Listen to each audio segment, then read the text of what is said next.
Savile Row, London. A street where a suit costs more than a car, and a man is judged by the cut of his coat before he says a word. Number 14 had been tailoring gentlemen for 180 years.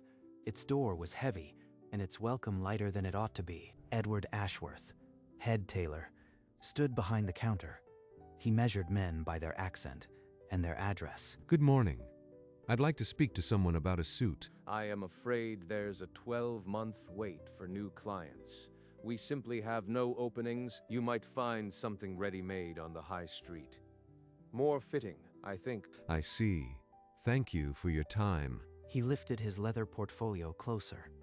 4 words gleamed in gold, unseen by the tailor: Drayton Family Trust. Edward Ashworth watched the door close, satisfied that the house's standards had been upheld. Outside, Charles Drayton walked toward the afternoon, and the street did not yet know his name. He checked into the suite he always took at the Stafford, 5 minutes from Savile Row, where the trust kept a permanent reservation. The Drayton Family Trust had owned the ground beneath most of Savile Row since 1887, the year his great-grandfather bought the freeholds when Mayfair was still open fields. His grandmother, Eleanor, was born in 1910, the first Drayton born in Britain.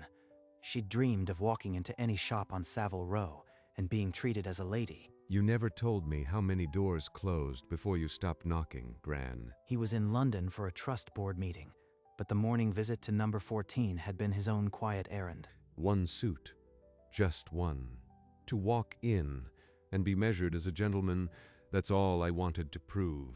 The refusal had not been a surprise. It was a door he'd been expecting since childhood, when his mother first told him about Eleanor. Margaret, it's Charles. When you have a moment tomorrow, I'd like to go over some property details. Margaret Hayes had managed the trust's property portfolio for 11 years. She knew every lease, every clause, every tenant who paid rent to the Drayton name. Charles set down the phone, and the photograph watched him. A decision was forming, but he wasn't yet ready to name it. The trust office in Mayfair, a limestone building from 1901. Charles walked in early. Margaret Hayes had the Savile Row lease file open on her tablet. She handed him tea without asking. I've been reviewing the Row portfolio. Number 14's ground lease expires in 5 months. Number 14. Who holds that lease? Edward Ashworth. The house has been there since 1846. 3rd-generation leaseholder. Charles's face remained impassive. The man who had refused him yesterday held a lease that expired in 5 months. I'd like a list of every tenant on the row. Lease terms, renewal dates, all of it. That's 23 tenants. Is there a particular concern? Just doing my homework before the board meeting. Thank you, Margaret. He walked out with a list of 23 names. But first, he intended to visit the other tailors on the row. Over the next 2 days, Charles walked into 4 more Savile Row houses.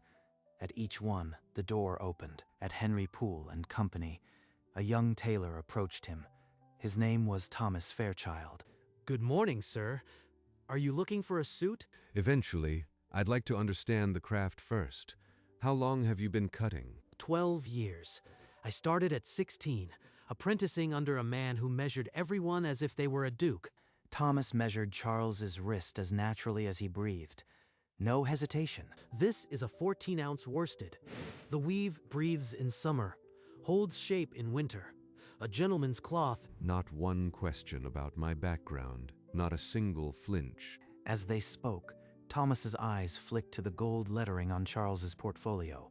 He didn't remark on it. Charles left Henry Poole without ordering a suit, but he had found a tailor worth remembering. Inside number 14, Edward Ashworth closed the ledger with a snap.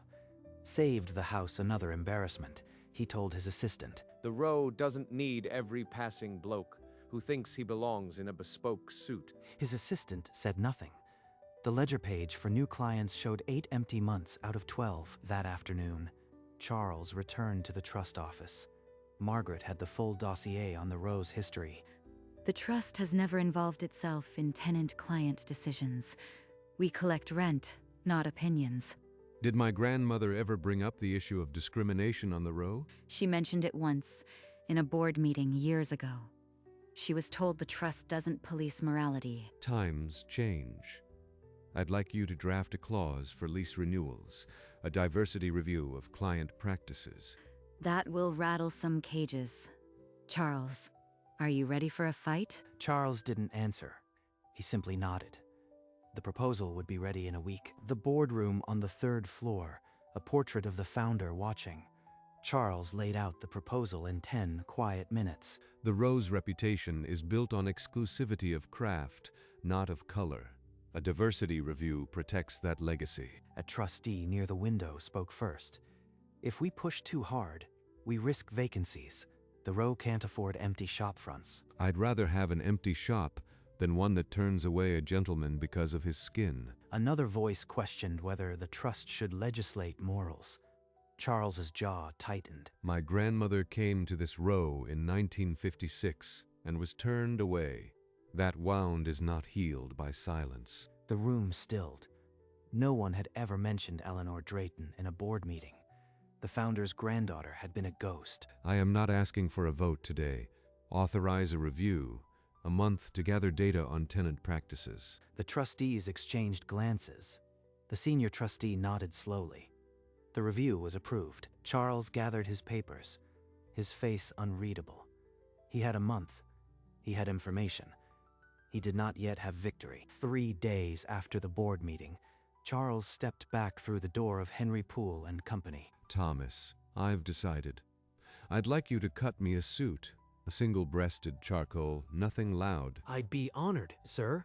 A charcoal suit is a quiet statement. It lets the cut speak. As Thomas pinned the sleeve, Charles asked him about the row, how long it had truly been open to all. The row has a long memory, sir. For decades, it measured men more by their name than their shoulders. Do you think a woman in 1950 could have walked in here and been measured as a gentleman would? No, sir. Not back then. We're better now, but some houses still carry the old prejudices. One of those houses turned me away last week, and one day soon they'll learn why. He ordered the suit without ceremony. Thomas noted the quiet weight in his client's eyes. Charles walked out with a receipt and a fitting date. The charcoal suit would be the first of many, though Thomas didn't know it yet. The month of review passed quickly.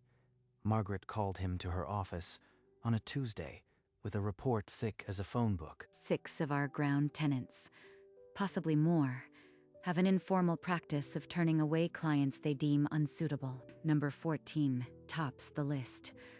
3 refusals this year alone, including yours. Did any of those men file a protest? Not one. They walked away quietly, as you did. The shops rely on that silence. Silence kept them safe for decades. Enough. Draw up the amended lease. Every renewal from today forward includes the diversity review clause. You could make an example of number 14 alone, after what Ashworth did to you personally. That would be vengeance, not change. Apply it to all or none. I want the system fixed, not one man punished. By Friday, the new lease sat on her desk. Number 14 would be the first to face it. The board reconvened on a Wednesday. The new lease clause sat before them, and the air was thicker than the mahogany table. I move we adopt the diversity review standard for all Savile Row ground leases, effective immediately. A trustee with 30 years on the board leaned forward. This is about number 14, isn't it? You want to punish Edward Ashworth for turning you away. Number. This is about a century of closed doors. Let me read you something. The 14th of October, 1956. The tailor at number 14 told me they don't serve my kind. I cried all the way home. That was my grandmother. The room held its breath. No one had ever heard Eleanor Drayton's voice in that boardroom. The trustee who had accused him looked down at his hands. I am not here for vengeance. I am here to ensure no other granddaughter cries on this street. The vote was called. Hands rose slowly. The motion passed by a single vote. Margaret caught Charles's eye from the corner. The trust would act. Number 14 would be the first notice. The envelope bore the Drayton family trust seal.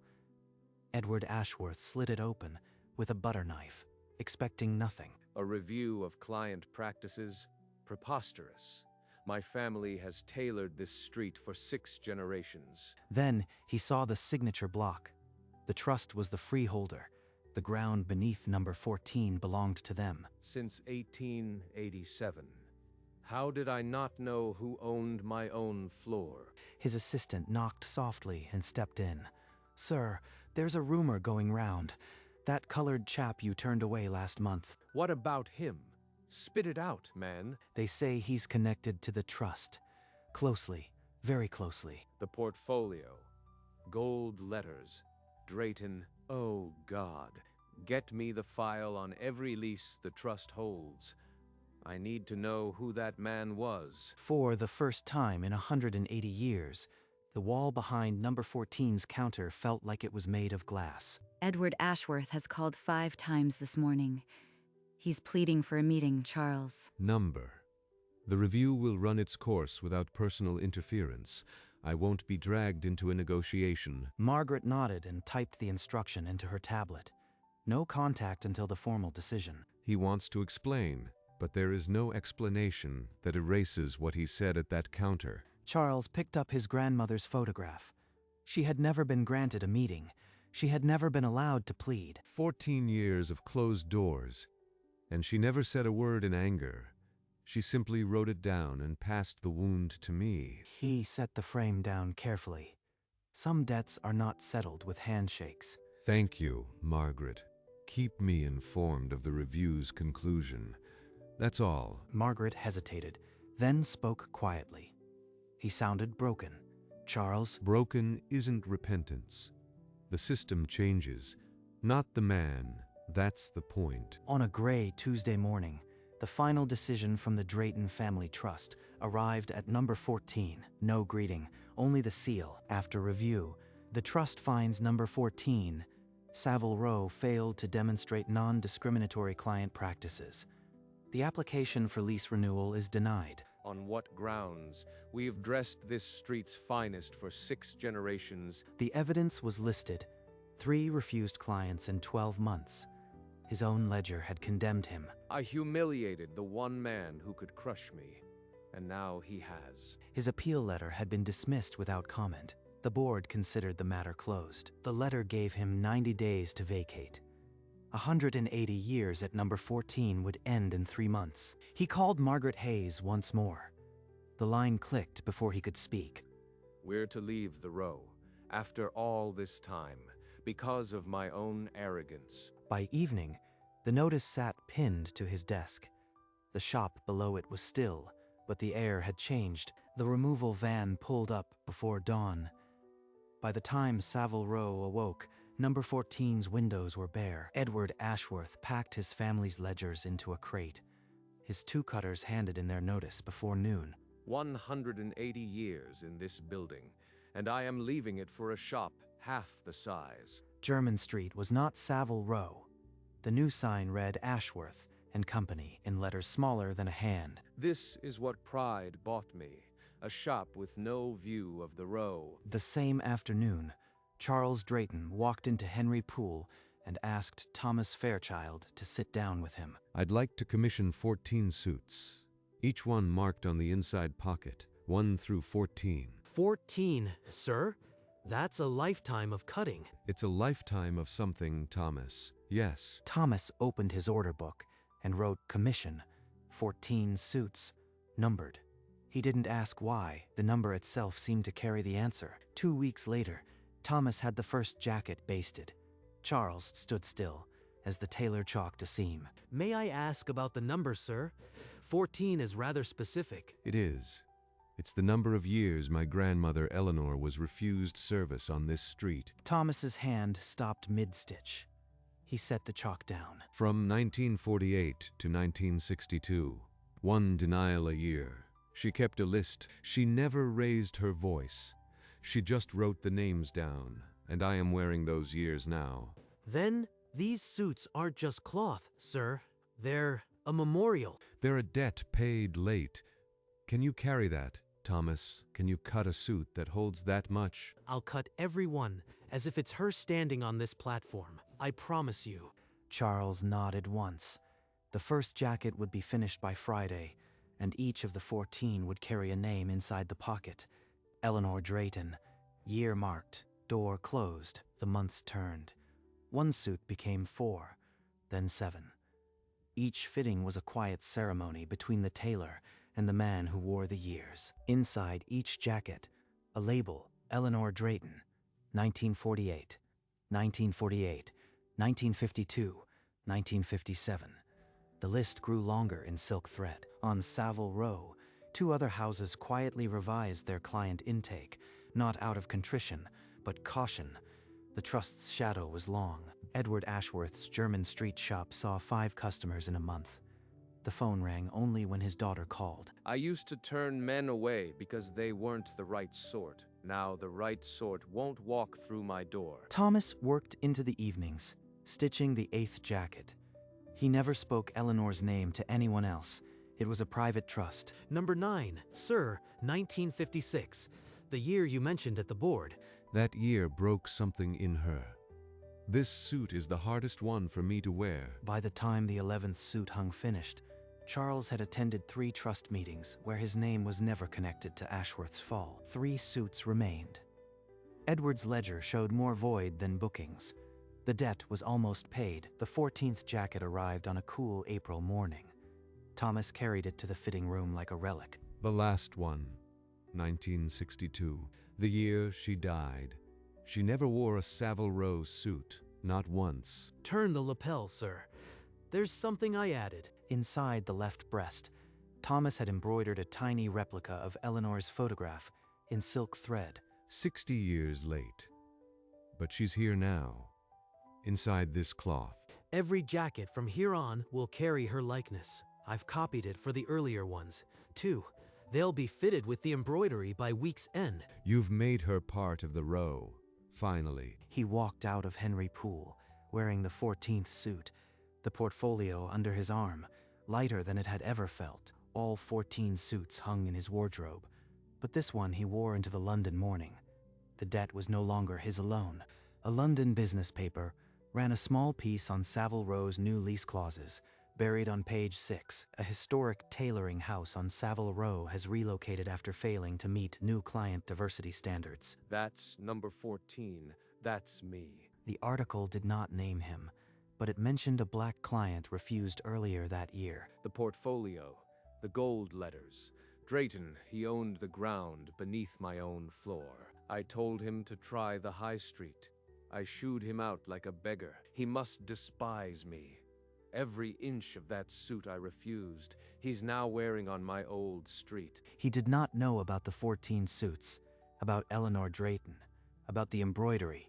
All he saw was the consequence. 1,000 small cruelties over 60 years. And the man who finally had the power didn't even raise his voice. He just outweighted me. Outside, German Street was emptier than it had ever been.